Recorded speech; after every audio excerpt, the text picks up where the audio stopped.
Hello everyone. Today we will discuss in this video about structure of atom. This is the fourth chapter of your book. As we have already discussed atoms and molecules in the chapter of third. If you have still doubt what is atom, go and check the previous videos. तो चलिए start करते हैं. हमने third chapter में बहुत चीज़ पढ़ लिया था कि एटम्स होता क्या है, क्या लॉ थे एटम्स के, एटॉमिक मास क्या होता है वगैरह वगैरह. ठीक है.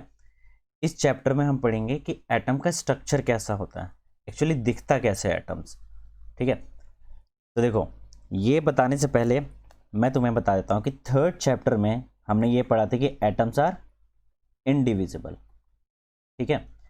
लेकिन atoms are divisible. Atom further किस में डिवाइड होते हैं? इलेक्ट्रॉन, प्रोटॉन और न्यूट्रॉन. बट ये चीज़ थर्ड चैप्टर में इसलिए नहीं बोली गई थी क्योंकि थर्ड चैप्टर में हमें सब कुछ कंपेयर करना होता था. ठीक है.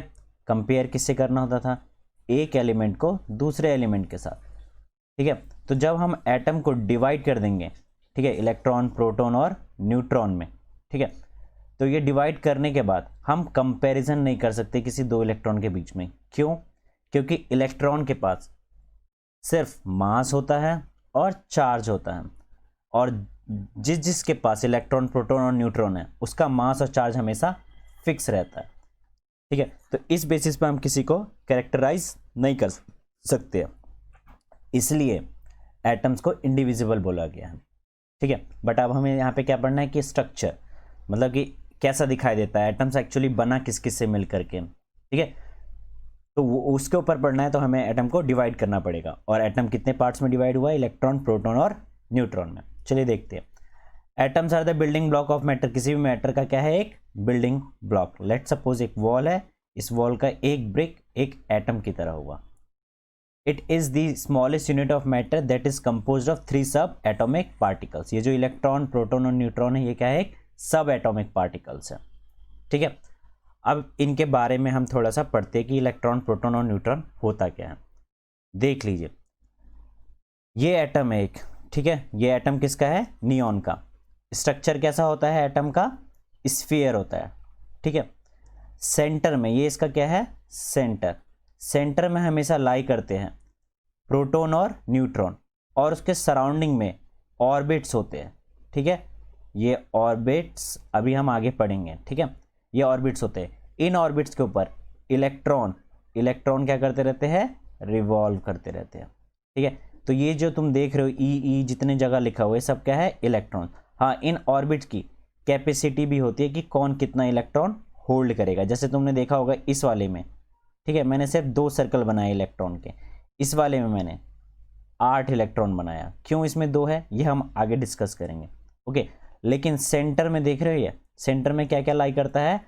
प्रोटॉन और न्यूट्रॉन. ये दोनों के दोनों सेंटर में लाई करते हैं. ठीक है. देखो, इलेक्ट्रॉन के ऊपर चार्ज होता है. कितना होता है? 1.6 into 10⁻⁻19 coulomb. Coulomb is the SI unit of charge. Okay. SI unit charge का एसआई यूनिट होता है, इसलिए कूलम लगाया. और प्रोटॉन का चार्ज कितना होता है? 1.6 इंटू 10⁻⁻19 कूलम. दोनों सेम है. अगर इलेक्ट्रॉन की बात करते तो नेगेटिव, और प्रोटॉन की बात करते तो पॉजिटिव. ये शो करता है कि यह इलेक्ट्रॉन का चार्ज लिखा है हमने और ये प्रोटॉन का चार्ज लिखा है. न्यूट्रॉन, नाम से ही पता चल रहा है, न्यूट्रल, न्यूट्रॉन, तो इसके ऊपर कोई चार्ज नहीं होता है. मास ऑफ पार्टिकल, मास कितना होता है एक इलेक्ट्रॉन का? 9 पॉइंट इंटू 10⁻31 kg. और प्रोटॉन का कितना होता है? 1.67 इंटू 10⁻27 kg. और इन टर्म्स ऑफ अगर मैं ग्राम लिख दूँ तो 1.673 इंटू 10⁻24 ग्राम. ये किसके इक्वल होता है? 1 AMU के इक्वल. ये चीज़ तुमने लास्ट वीडियो में पढ़ा भी था. ठीक है. सेम मास ऑफ प्रोटॉन जितना होता है उतना ही मास ऑफ न्यूट्रॉन भी होता है. ये देखो यहाँ पे ये लिखा क्या है? 1/1814 U. इसका मतलब क्या? जो मास ऑफ इलेक्ट्रॉन होता है वो एक्चुअली क्या है? 1/1840 times of atomic mass unit. और एटॉमिक मास यूनिट की वैल्यू कितनी होती है? जितना मास ऑफ प्रोटॉन होता है. तो मास ऑफ इलेक्ट्रॉन देख रहे हैं यहाँ पे कितना कम है, जब मास ऑफ प्रोटॉन को जब हम 1840 से डिवाइड कर देंगे उसका वैल्यू जो आएगा वो मास ऑफ इलेक्ट्रॉन के वैल्यू आएगा। इसलिए हम एटॉमिक मास निकालने वक्त में मास ऑफ इलेक्ट्रॉन को नेगलेक्ट कर देते हैं। ठीक है। नेक्स्ट, सिंबल कैसा होता है? इलेक्ट्रॉन को हमेशा ई से रिप्रेजेंट करते हैं, प्रोटॉन को पी से और इलेक्ट्रॉन को नेगेटिव से शो किया जाता है, और न्यूट्रॉन को कैसे लिखते हैं? एन से। ठीक है। लोकेशन कहाँ कहाँ ये पाए जाते हैं? तो इलेक्ट्रॉन पाया जाता है न्यूक्लियस के बाहर। ये जो सेंटर है इस सेंटर को न्यूक्लियस भी बोलते हैं हम, इस जगह को न्यूक्लियस। इसको कौन डिस्कवर करेगा वो हम आगे पढ़ेंगे। न्यूक्लियस के बाहर आउटसाइड ऑर्बिट में रोटेट करता रहता है। ये न्यूक्लियस के अंदर होता है प्रोटॉन, और न्यूट्रॉन भी न्यूक्लियस के अंदर होता है। ये तो हमने बात कर ली स्ट्रक्चर की। ठीक है। लेकिन इन सबको डिस्कवर किसने करा था? तो ये देखो, इसको याद करने का शॉर्ट ट्रिक, ईंट पर चढ़कर, ये चढ़कर अपनी तरफ से है, ईंट पर PER रदरफोर्ड। ठीक है, ऐसे याद करना, PER रदरफोर्ड। ईंट पर चढ़ के नाच, NC नाच। ठीक है। E फॉर इलेक्ट्रॉन, इलेक्ट्रॉन को किसने करा था डिस्कवर? JJ थॉमसन ने। एक एक मार्क्स में पूछ लेता है। प्रोटॉन को किसने किया था? देखो इसके ऊपर कुछ बुक्स में लिखा रहता है रदरफोर्ड, कुछ बुक्स में लिखा रहता है गोल्डस्टीन। वो तुम देख लेना कि बुक में क्या लिखा हुआ है, बुक के अकॉर्डिंग याद करना है। ठीक है। तो ईंट पर PER पर, अगर रदरफोर्ड है तुम्हारी बुक में तो पर, वरना प्रोटॉन को किसने किया है? E Goldstein. दोनों का नाम में EE है। ठीक है, E गोल्डस्टीन या फिर E रदरफोर्ड।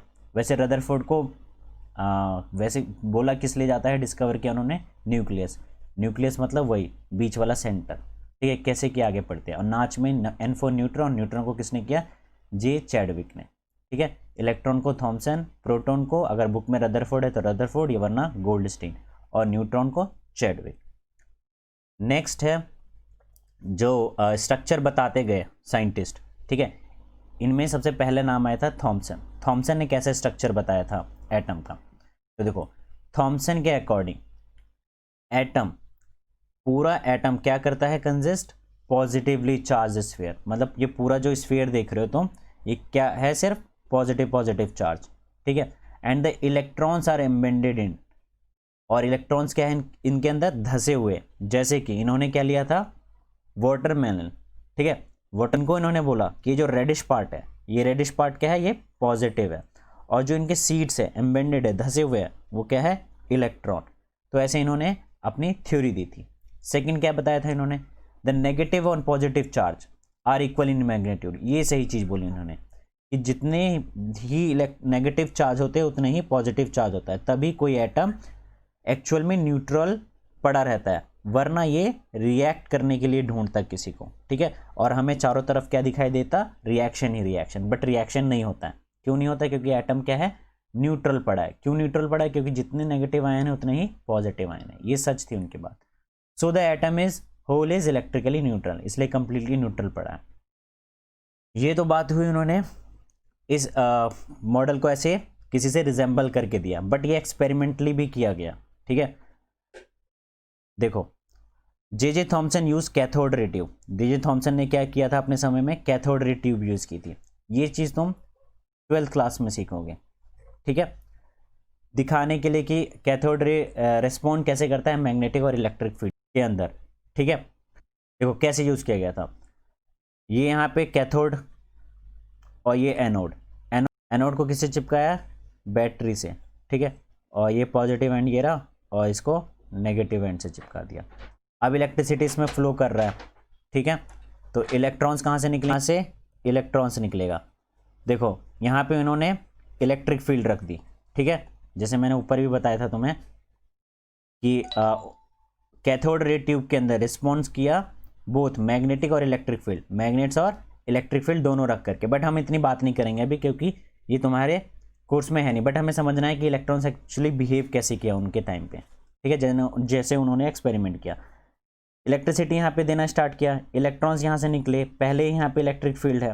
ठीक है, तो देखो इलेक्ट्रॉन में कौन सा चार्ज होता है? नेगेटिव। नेगेटिव डेफिनेटली किसकी तरफ अट्रैक्ट होगा? पॉजिटिव की तरफ। तो उन्होंने देखा, ठीक है, उन्होंने क्या देखा कि ये किस तरफ अट्रैक्ट हो रहा है? इस पॉजिटिव इलेक्ट्रिक फील्ड की तरफ अट्रैक्ट हो रहा है। ठीक है, तो उन्होंने बोला कि ये जो रे निकलती है वो रे कैसी है? कैथोड रे, ठीक है।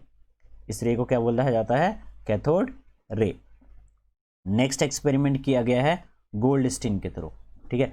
गोल्डस्टीन ने क्या किया 1886 में, सेम वही वैक्यूम ट्यूब लिया उन्होंने, इस वैक्यूम ट्यूब में से सारा एयर सक कर लिया बाहर, सारा एयर सक करने के बाद फिर सेम उन्होंने एक एनोड और कैथोड लगाया और इलेक्ट्रिसिटी फिर प्रोवाइड करी, हाई वोल्टेज हाई रखा उन्होंने और सारा इसके अंदर से एयर पंप आउट कर लिया, ठीक है। एनोड को किससे कनेक्ट किया, पॉजिटिव टर्मिनल, कैथोड को किससे किया, नेगेटिव टर्मिनल, ठीक। और यहाँ पे परफोरेटेड कैथोड ट्यूब्स लगा दी ताकि इसमें अब देखो जैसे इलेक्ट्रॉन्स यहाँ से निकलते हैं उसी तरीके से पॉजिटिव चार्ज भी यहाँ से निकलता है। ऊपर तो सिर्फ जे थॉमसन ने ये चीज़ देखा था कि यहाँ से इलेक्ट्रॉन्स निकल रहे हैं जो किससे अट्रैक्ट हो रहे हैं, पॉजिटिव इलेक्ट्रिक फील्ड से अट्रैक्ट हो रहे हैं, ठीक है। अगर नेगेटिव इलेक्ट्रिक फील्ड होता तो ये क्या इसको रिपेल कर रहा था, और डेफिनेटली रिपेल ही कर रहा था, ये सारा का सारा फील्ड किस तरफ जा रहा था, इस तरफ को जा रहा था, ठीक है। ये चीज़ तुम पूरा अच्छी तरीके से 12th में सीखोगे, ठीक है। बस अभी हमें इतना जानना है कि यहाँ इस वाले ट्यूब से कैथोड से इलेक्ट्रॉन्स निकलते हैं और एनोड से प्रोटॉन्स निकलते हैं। तो जिस तरीके से इलेक्ट्रॉन्स निकल रहा था उसके जस्ट अपोजिट गोल्डस्टीन ने क्या किया, प्रोटॉन्स के ऊपर उन्होंने रिसर्च करी। तो प्रोटॉन्स के ऊपर क्या पाया उन्होंने, यहाँ पे देखो एक परफोरेटेड कैथोड डाल दिया। परफोरेटेड कैथोड का मतलब कि यहाँ से इलेक्ट्रॉन से छेद में से पास हो रहा है, ये देख रहे तुम, इन छेदों में से पास हो रहा है। उसी तरीके से यहाँ से प्रोटॉन्स निकलेंगे, वो भी क्या होगा, इन छेद से पास होगा, ठीक है, इन छेद से पास होगा। देखो बाकी बाकी प्रोटॉन्स जो है वो इस वायर में वापस चला जाएगा और सर्किट कंप्लीट हो जाएगा, लेकिन कुछ प्रोटॉन्स क्या है इन छेद को पास करते हुए इस तरफ चले जाएंगे। तो क्या करा उन्होंने, एक यहाँ पे फ्लोरेसेंट शीट लगा दी। ये फ्लोरेसेंट शीट में क्या होता था, जो प्रोटॉन इस छेद को पास करके जाता था वो इसके ऊपर स्पॉट बना लेता था, और उस स्पॉट से जैसे ये रेडिश टाइप का दिखाई दे रहा है तुम्हें यहाँ पे, रेड कलर का, ठीक है, ये पहले से यहाँ पे रेडिश कलर है यहाँ पे, ठीक है। तो उस फ्लोरेसेंट शीट ऐसा शीट होता है जहाँ पे अगर थोड़ा सा भी लाइट तुम स्ट्राइक करोगे तो उस पर स्पॉट आ जाता है। तो यहाँ से क्या निकल रहा है, प्रोटॉन। बाकी सारे प्रोटॉन्स तो इस वायर के अंदर चले गए, लेकिन कुछ प्रोटॉन्स इस परफोरेटेड कैथोड को पास करते हुए इस शीट के ऊपर चले गए, ठीक है, इस शीट के ऊपर चले गए। और शीट पे जैसे ही स्ट्राइक किया उनको पता चल गया हाँ यहाँ से कुछ पॉजिटिव पार्ट निकलता है, और उस पॉजिटिव पार्ट का नाम क्या दिया उन्होंने, एनोड रेज या फिर कैनाल रेज, ठीक है। तो कभी डेफिनेशन है व्हाट इज एनोड या कैनाल रेज, तो क्या लिखोगे, the rays which are positively charge radiation, जो कैसा है, पॉजिटिव चार्ज रेडिएशन है, and which attracted towards cathode, ठीक है, ये कैथोड की तरफ अट्रैक्ट होता है, okay. Cathode ray is different, cathode ray जो जे थॉमसन ने एक्सपेरिमेंट किया था, और एनोड रेज जो गोल्डस्टीन ने किया था, ठीक है। एनोड रेज पॉजिटिव के लिए और कैथोड रे नेगेटिव के लिए, इलेक्ट्रॉन्स के लिए, और ये प्रोटॉन्स के लिए, ठीक है। ये तुम्हारे कोर्स में इतना है नहीं, बट बस तुम्हें थोड़ा बहुत पता होना चाहिए कि एक्चुअली प्रोटॉन्स कहाँ से निकलते हैं, पॉजिटिव टर्मिनल से, और इलेक्ट्रॉन्स कहाँ से निकलते हैं, नेगेटिव टर्मिनल से। इसके ऊपर डीपली तुम कहाँ पे स्टडी करोगे, 12th क्लास में, ठीक है। तो अभी इतना सोचने की ज़रूरत नहीं है। नेक्स्ट आया था रदरफोर्ड मॉडल। रदरफोर्ड मॉडल में क्या बताया गया था, ये देखो, जैसे जे थॉमसन ने बताया कि एटम स्फेरिकल होता है, पॉजिटिव नेगेटिव दोनों सेम अमाउंट में होते हैं, ताकि जब भी तो वो न्यूट्रल होते हैं, और इलेक्ट्रॉन से एम्बेंडेड होते हैं, पूरा पार्ट उसका पॉजिटिव स्फीयर होता है पूरा, ठीक है। इसी एक्सपेरिमेंट को आगे ले जा करके रदरफोर्ड ने भी एक्सपेरिमेंट करा, ठीक है, ठीक है। तो रदरफोर्ड ने एक्सपेरिमेंट जब किया तो क्या किया उन्होंने, देखो इन्होंने पूरा प्रैक्टिकल करके दिखाया। उन्होंने सिर्फ देख करके बताया ना कि स्ट्रक्चर उन्होंने देख के बताया कि जस्ट लाइक अ वाटरमेलन ऐसा ऐसा स्ट्रक्चर होगा, लेकिन इन्होंने एक्सपेरिमेंटली प्रूव करके दिखाया। कैसे करा प्रूफ, ये देखो, गोल्ड फॉयल ले लिया इन्होंने, ये देख रहे हो तुम, ये गोल्ड फॉयल है, ये बहुत थिन है, बहुत ही ज़्यादा थिन। अल्फा पार्टिकल्स लिए, ठीक है, अल्फा पार्टिकल्स क्या होते हैं, पॉजिटिवली चार्ज पार्टिकल्स होते हैं, ठीक है। और ये लिया इन्होंने फ्लोरेसेंट स्क्रीन, ताकि इसके ऊपर जब स्ट्राइक हो तो यहाँ पे स्पॉट आए उनको पता चले। एक्चुअली होता क्या है इसको, ये देखो अब ये वाले डायग्राम को, ये गोल्ड फॉयल है, यहाँ से अल्फ़ा रेज स्ट्राइक करी जाती है। अब मैं इसको भी थोड़ा सा जूम करके मैंने यहाँ पे दिखाया। तो अंदर में होते क्या, ये मल्टीपल्स एटम्स होंगे, इन एटम्स के बीच में उसका न्यूक्लियस होगा, यहीं पे न्यूक्लियस डिस्कवर करा था, ठीक है। और उस न्यूक्लियस के अंदर क्या क्या होगा, न्यूक्लियस के अंदर क्या होता है, प्रोटॉन प्लस न्यूट्रॉन, और सराउंडिंग में क्या होता है, इलेक्ट्रॉन्स, सराउंडिंग में इलेक्ट्रॉन्स होते हैं। तो ये देख रहे हो तुम, ये स्ट्राइक कर रहे हैं इसके ऊपर, जिंक ये फ्लोरेसेंट शीट के ऊपर, ये देखो ये डॉट्स आ रहे हैं, ठीक है।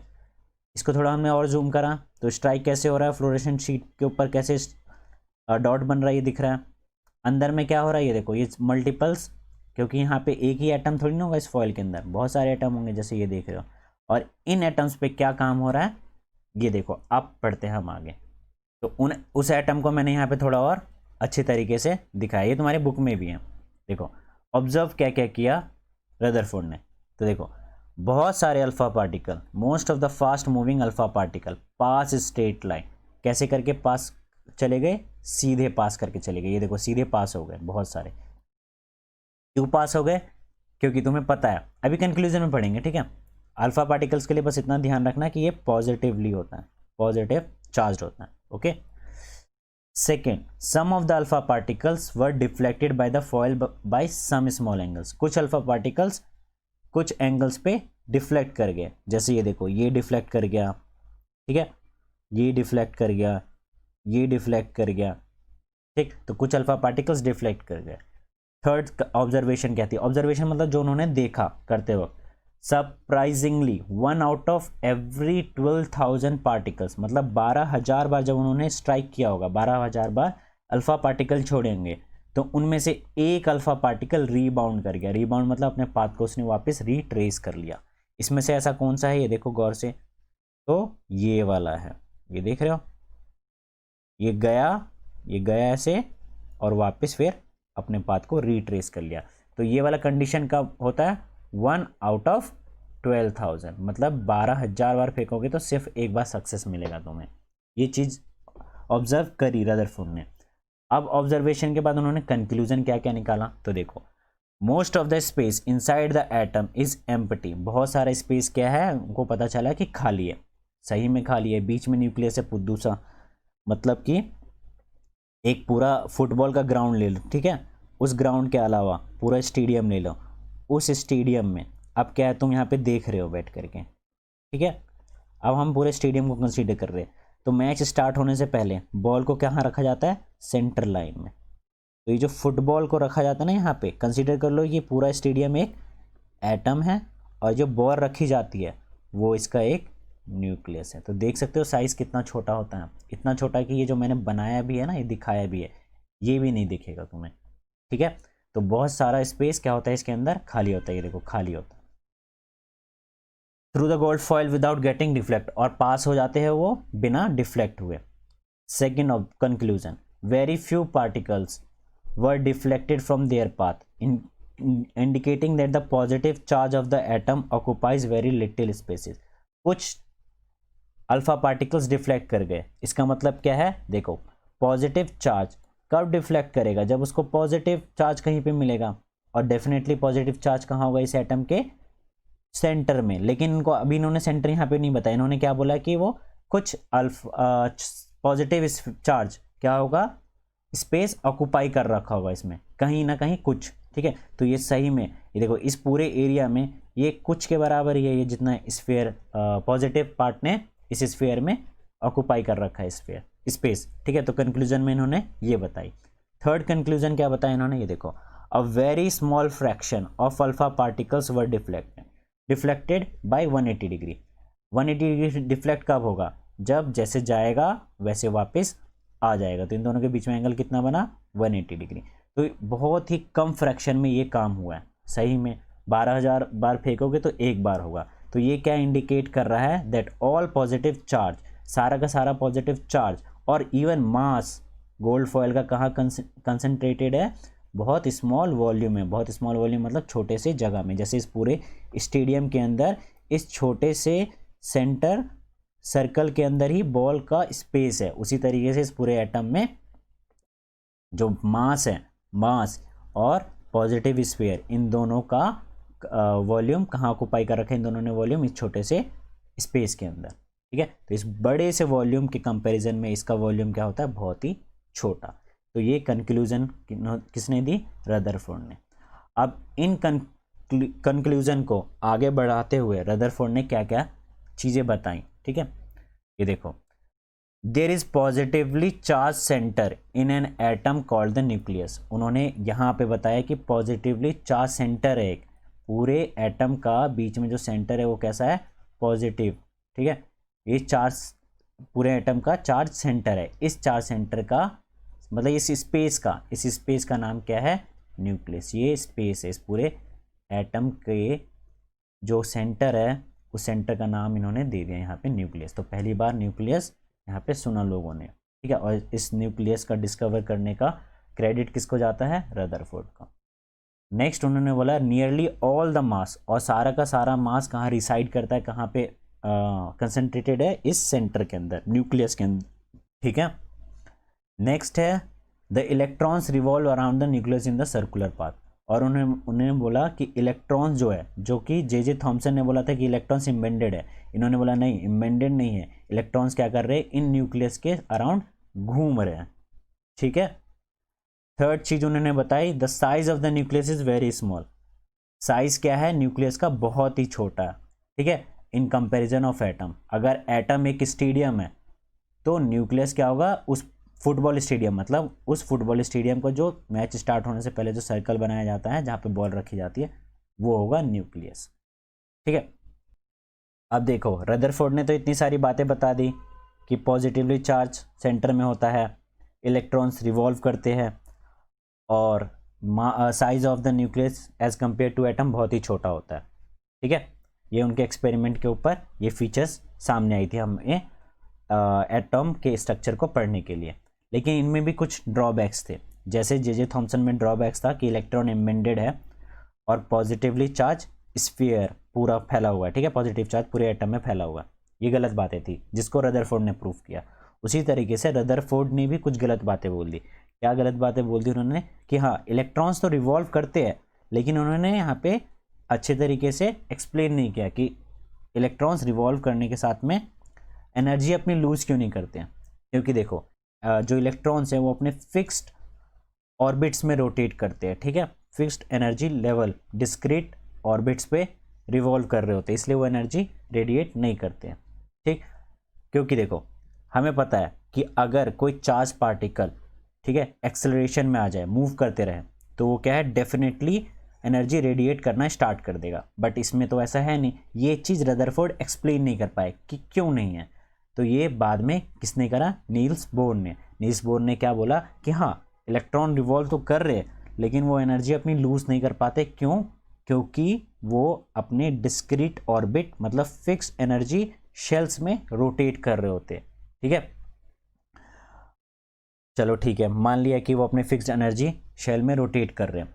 लेट सपोज अगर अपने फिक्स्ड एनर्जी शेल में रोटेट नहीं कर रहे होते अकॉर्डिंग टू रदरफोर्ड, तो एक्चुअली में होता क्या? तो क्या होता, तो देखो पॉजिटिव पार्ट अंदर है, इलेक्ट्रॉन्स कहाँ रिवॉल्व कर रहे हैं, सराउंडिंग में। ये एनर्जी एक दिन रेडिएट करते करते करते करते करते करते किस में गिर जाएगा, न्यूक्लियस के अंदर। और जैसे ही नेगेटिव और पॉजिटिव आपस में मिलते हैं तो क्या हो जाएगा, अनस्टेबल हो जाएगा एटम। एटम अनस्टेबल होने के साथ ही एग्जिस्ट ही नहीं करेगा, मतलब तुम्हें जितनी चीज़ सराउंडिंग में दिखाई दे रही है कोई भी एग्जिस्ट नहीं करती according to Rutherford. But Niels Bohr ने यहाँ पे एक्सप्लेन करा कि नहीं, ऐसी बात नहीं है। और बॉम्बार्डमेंट स्टार्ट हो जाता है, मतलब कि सब कुछ फटना स्टार्ट हो जाता है। क्योंकि तुमने देखा है कभी तुम वायर को, पॉजिटिव टर्मिनल को नेगेटिव टर्मिनल से टच करते हो तो स्पार्क प्रोड्यूस होता है। उसी तरीके से यहाँ पे बॉम्बार्डमेंट, अनस्टेबिलिटी आ जाएगी एटम्स में, ठीक है। तो इसको दूर किसने करा, नील्स बोर ने। बोर्स का मॉडल क्या था, ये देखो, बोर्स ने अपने मॉडल में ऑब्जेक्शन रेज किया था रदरफोर्ड का, ठीक है, कि रदरफोर्ड बोल करके चले गए कि रिवॉल्व करता, लेकिन उन्होंने अच्छे तरीके से समझाया नहीं कि रिवॉल्व करने के साथ वो एनर्जी क्यों नहीं रेडिएट करता है, ठीक है। क्योंकि एक साइंटिस्ट प्लैंक, ठीक है, उन्होंने बोला कि कोई भी एनर्जी अगर स्टार्ट हो जाए, एक्सेलरेशन में आ जाए, तो वो डेफिनेटली एनर्जी रेडिएट करेगी। बट बोर्स ने क्या बोला कि वो एनर्जी रेडिएट इसलिए नहीं करती क्योंकि वो कहाँ रोटेट करती है, अपने डिस्क्रीट मतलब कि फिक्स्ड एनर्जी शेल्स में रोटेट कर रही होती है, ठीक है। While revolving in a discrete orbits the electron do not radiate energy, energy radiate नहीं करती अपने डिस्क्रीट ऑर्बिट्स में। और इन ऑर्बिट्स का नाम क्या दिया था उन्होंने, ये देखो, दीज ऑर्बिट्स और shells are called energy level. इन शेल्स को क्या बोला जाता है, एनर्जी लेवल। और एनर्जी लेवल को यहाँ पे शो किया गया है, कितने एनर्जी लेवल हैं यहाँ पे, 4, के, एल, एम और एन। ठीक है, n is the number of shell, number of shell के लिए 1, एल के लिए 2, एम के लिए 3 और एन के लिए 4। चौथे शेल का मतलब होता है, देखो आप किस में कितने इलेक्ट्रॉन्स जाएंगे, जो मैंने पहले बोला था वो यहाँ पे क्लियर हो गया होगा। ये देखो फॉर्मूला है 2n², ये याद रखना, फॉर्मूला क्या है 2n²। ओके, अगर मैं पहले शेल की बात करूँ तो n की वैल्यू हमेशा याद रखना, पहले के लिए 1, सेकेंड के लिए 2, थर्ड के लिए 3 and so on. Okay, but यहाँ पे 4 ही है इसलिए सो ऑन नहीं, 4 तक। ओके, तो चलो हम फर्स्ट के लिए, के लिए देखते हैं कि कितने इलेक्ट्रॉन्स एग्जिस्ट कर सकते हैं, इसके अंदर आ सकते हैं। तो 2 × में n की जगह 1, 1 का स्क्वायर, 1 का स्क्वायर, 2 के लिए 2 का स्क्वायर, 3 के लिए 3 का स्क्वायर, 4 के लिए 4। ये देखो ये सब के लिए क्या है, कॉमन, तो फॉर्मूला याद रहेगा 2n²। ठीक, तो पहले वाले के अंदर सिर्फ 2 इलेक्ट्रॉन्स आ सकते हैं, दूसरे वाले के अंदर सिर्फ 8 इलेक्ट्रॉन्स आ सकते हैं। तो मैंने जो ऊपर तुम्हें दिखाया था एग्जाम्पल, उसके अंदर क्या था, दूसरे शेल में सिर्फ 8 थे और अंदर वाले में 2 थे। तो क्यों थे, समझ में आया, क्योंकि यहाँ पे नील्स बोर बता करके गए थे कि सबका एनर्जी शेल क्या है, फिक्स्ड है, कि पहले वाले में 2 ही एग्जिस्ट करेंगे, दूसरे वाले में 8 ही करेंगे, तभी तो ये एनर्जी रेडिएट नहीं कर पाते और इजीली रोटेट कर पाते हैं। नेक्स्ट वाले में कितने हैं, 18, और उससे नेक्स्ट वाले में 32। तुम्हारे बुक में 18 एलिमेंट्स का पूरा एटॉमिक स्ट्रक्चर दिया हुआ है। ठीक है, और साथ में तुम्हें ये 18 एटॉमिक स्ट्रक्चर्स याद होने चाहिए विद देयर एटॉमिक नंबर। ठीक है, देखो एटॉमिक नंबर का क्या मतलब होता है वो मैं अभी आगे तुम्हें पढ़ाता हूँ, उससे पहले एटॉमिक स्ट्रक्चर देख लेते हैं। ठीक है, ये हाइड्रोजन है, ये helium, lithium, beryllium, boron, carbon, nitrogen, oxygen, fluorine, neon, sodium, magnesium, aluminium, silicon, phosphorus, sulphur, chlorine, argon. ठीक है, ये 18 एलिमेंट्स हैं। जैसे जैसे मैं बोला है वैसे वैसे इनका एटॉमिक नंबर है, H के लिए 1, H2 के लिए 2, ये 3, 4, 5, 6, 7, 8, 9, 10, ये इनका एटॉमिक नंबर्स है, 11, 12, 13, 14, 15, 16, 17 और 18। जैसे देखो H का एटॉमिक नंबर 1, तो 1 इलेक्ट्रॉन K शेल में गया, इसका 2 होता है तो 2 इलेक्ट्रॉन, अब इसका लिथियम का 3 है तो K में से 2 ही जा सकता है, हमने अभी पढ़ा था 2n² वाले से। तो 2 के बाद जो 1 बचेगा वो सेकंड वाले में जंप कर जाएगा। B का 4 होता है तो 2 भर दिया K, फिर 2 जंप कर गया। ऐसे करते हुए ये देखो Na का होता है 10, तो पहले वाले में 2 चले गए और बाकी बचे कितने, 8, तो 8 दूसरे वाले में चले गए। ये देखो सोडियम का होता है 11, पहले वाले में 2, दूसरे वाले में 8 और तीसरे वाले में 1, टोटल 11। अब यहाँ पे देखो सल्फर का 16 होता है, पहले वाले में 2, दूसरे वाले में 8, 8 और 2 10 और बचे कितने गए, 6 यहाँ पर। तो ऐसे करते हुए हम फिल करते हुए जाएंगे जब तक थर्ड वाले में 18 इलेक्ट्रॉन्स फिल नहीं हो जाएगा, तब तक पहला शेल K, दूसरा L, M और N शेल को हम फिल करना स्टार्ट नहीं करेंगे जब तक M में 18 इलेक्ट्रॉन्स ना आ जाएं। क्लियर है ये चीज़। तो ये हो गया तुम्हारा एटॉमिक स्ट्रक्चर को रिप्रेजेंट करने का तरीका। Okay, Ramayo Mentoring Make a Difference. Subscribe us on YouTube and get free doubt clearing session or notes.